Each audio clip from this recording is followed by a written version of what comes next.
Bonjour à toutes et bonjour à tous. Donc là, je voudrais vous faire un petit coucou de Budapest. Pour certains d'entre vous, vous savez ce que je suis venu faire ici. Je suis parti hier à 12 heures, après environ 20 heures de trajet en voiture, en train et 15 heures de bus toute la nuit. Et bon, pas évident de se reposer dans le train, mais je suis heureux d'être là aujourd'hui. Parce qu'en fait, je détiens les clés de mon avenir. C'est ça qui m'intéresse aujourd'hui. Donc j'ai dû faire 15 à 20 km dans tout Budapest, entre le point de chute du bus et l'endroit où je me rendais, où j'ai rencontré deux personnes de cet endroit-là, où on a discuté pendant plus d'une heure et quart. Donc je ne vais pas vous en dire plus par rapport à ça. Beaucoup d'entre vous savez ce que je suis en train de faire. C'est pas simple aujourd'hui dans ce qu'on fait en France, en Allemagne et ailleurs. Nous sommes très plébiscités. Donc voilà, je vais repartir, encore à peu près 15 heures de bus. Pas facile de se reposer dans le bus, vous savez ce que c'est. Et je rentrerai bientôt dans le département des Ardennes. Donc j'aurais pu avoir plus de réponses, mais en fait je sais que les réponses n'appartiennent pas aux hommes directement. Je me laisse guider aujourd'hui. Ce matin, grâce à un ami de Paris, il y a quelqu'un qui devait m'accueillir. Je dis bien quelqu'un qui devait m'accueillir. Mais en fait, j'ai vu personne. J'avais échangé avec lui hier. Je lui avais dit que j'arriverais à 8 heures. Je l'ai attendu toute la journée, il n'a pas appelé. C'est un très gros youtubeur qui a je crois, plus de 100 000 abonnés. Voilà, il a jugé que c'était pas forcément utile de me rencontrer, de me recevoir ici en France en tant que Français. Ceci dit, j'ai rencontré 3 Français sur mon allée, une dame et ses 2 fils qui m'a posé une question et je vais juste y revenir après, qui sont du secteur de Lyon, et tout à l'heure sur leur tour j'ai rencontré aussi 4 Français comme par hasard qui venaient de Lyon. Donc malgré les difficultés de la langue ici, parce que c'est une langue un peu particulière apparemment, c'est une des plus difficiles, je sais pas.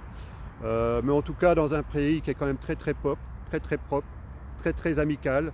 Là je suis devant une statue, en fait c'est une sorte de, je sais pas quoi, de troubadour. Peut-être que c'est un cousin à Francis Lalanne.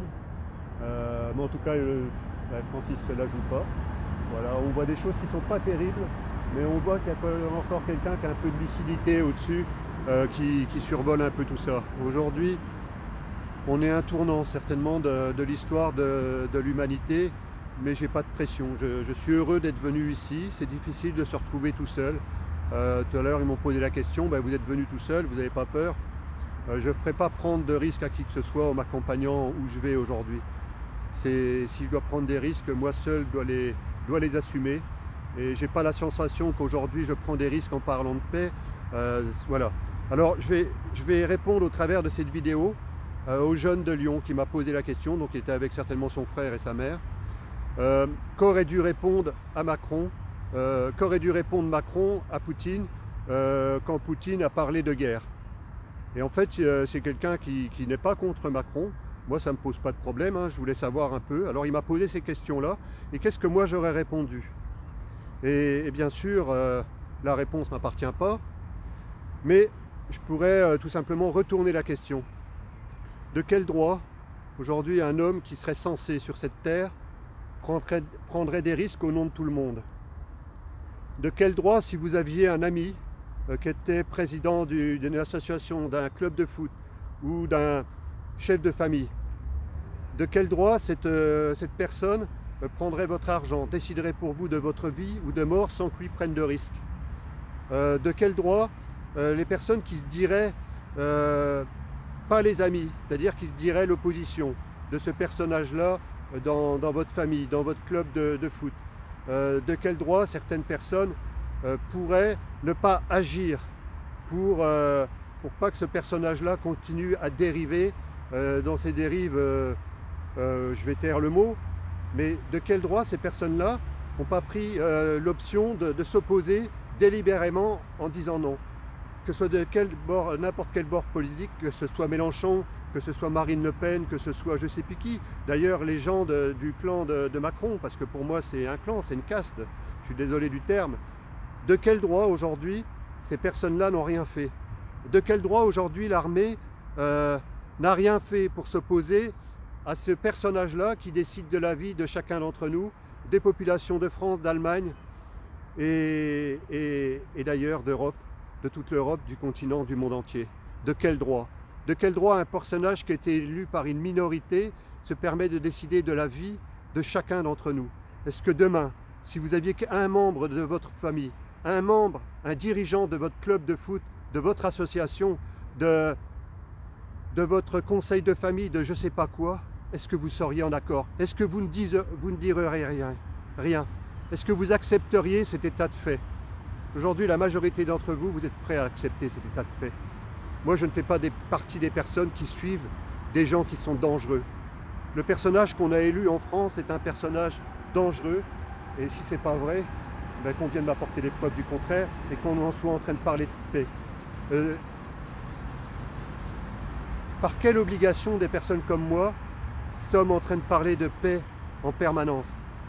En étant confrontés à des gens comme ça qui pourraient décider de ma vie, qui pourraient décider de la vie de ma famille, qui pourraient décider de la vie de nos amis, de ceux qui nous suivent, de toutes les personnes qui me font confiance. De quel droit? De quel droit ce personnage-là déciderait pour la vie de toutes les populations du monde? De quel droit? Et de quel droit on ne l'aurait pas démis de ses fonctions déjà? Est-ce que vous ne l'auriez déjà pas démis de ses fonctions? Alors on va me dire, ben Noël, il y a une constitution. De quel droit une constitution serait au-dessus des mots de paix des populations? De quel droit? Je vous pose la question. Je vous pose la question. Et aujourd'hui, si j'ai décidé de monter au créneau, c'est parce que tout le monde n'a pas les capacités de le faire, pour plein de raisons.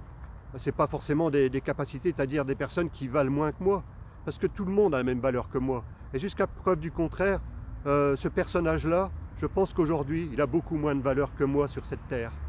Parce que j'essaye d'amener la paix. Je ne suis pas quelqu'un de parfait, mais tous ceux qui me connaissent aujourd'hui, partout où je suis passé, peut-être que quelques personnes ne m'apprécient pas, mais en tout cas, partout où je suis passé, je suis apprécié. De quel droit ce personnage-là, qui est détesté par la majorité des populations françaises, d'Europe et d'ailleurs, de quel droit ce personnage-là se décide de décider de nos vies, des personnes qu'on apprécie, de tous les êtres qui vivent sur cette planète? De quel droit? Je vous pose la question. Et moi je dis, aucun droit, hors le divin, n'a le droit de prendre des décisions pour les autres sur cette planète. Et aujourd'hui, ce sont des apprentis sorciers qui n'ont aucun pouvoir si on décide de leur enlever. Et aujourd'hui, il est temps de dire non. Il est temps de s'associer. Alors, des groupes comme Marine Le Pen, vous ou Pierre de Gaulle, qui vous prévalez d'avoir été discuté avec M. Poutine, d'accord? Vous êtes allé discuter de quoi? Vous vous êtes mis sur un piédestal, et si vous êtes sur un piédestal aujourd'hui, c'est tout simplement parce que des populations vous ont donné leur pouvoir, vous ont mis sur ce piédestal. Je crois que vous l'avez oublié. Vous n'avez pas plus de valeur que chacun d'entre nous. Il ne faut pas l'oublier. Que ce soit Marine Le Pen ou Pierre de Gaulle, pourquoi est-ce que tu n'as pas répondu à mes messages, Pierre de Gaulle? Pourquoi?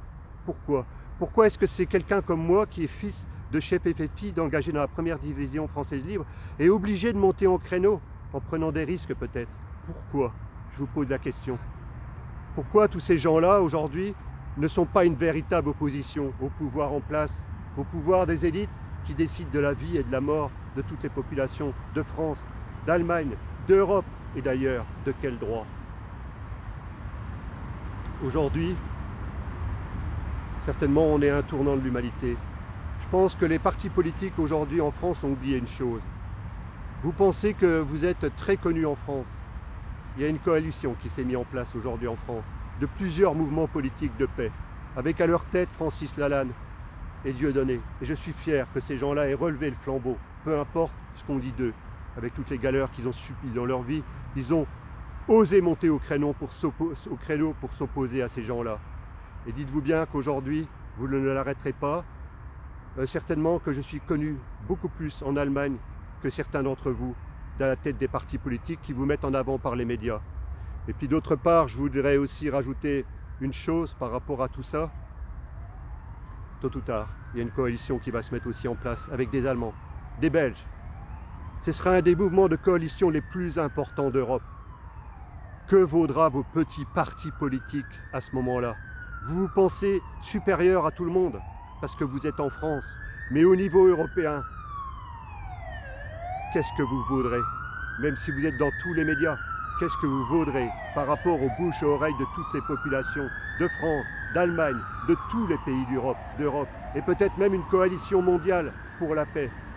De quel droit aujourd'hui vous justifieriez que votre petit parti politique, parce qu'il est mis en avant dans les médias, vous donne le pouvoir de diriger, de décider de la vie de chaque Français, de chaque Allemand, de chaque habitant de l'Union européenne, de chaque habitant de l'Europe, de chaque habitant de la planète Terre? De quel droit vous abrogez ce droit-là? On vous le retire, on vous le retire. Vous n'avez aucune importance.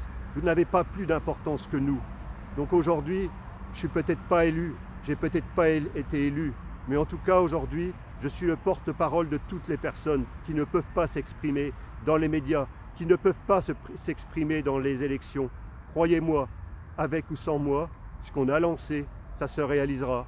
Trop de personnes sont en train de voir ces vidéos-là. Je vous remercie de votre écoute à tous et à très bientôt.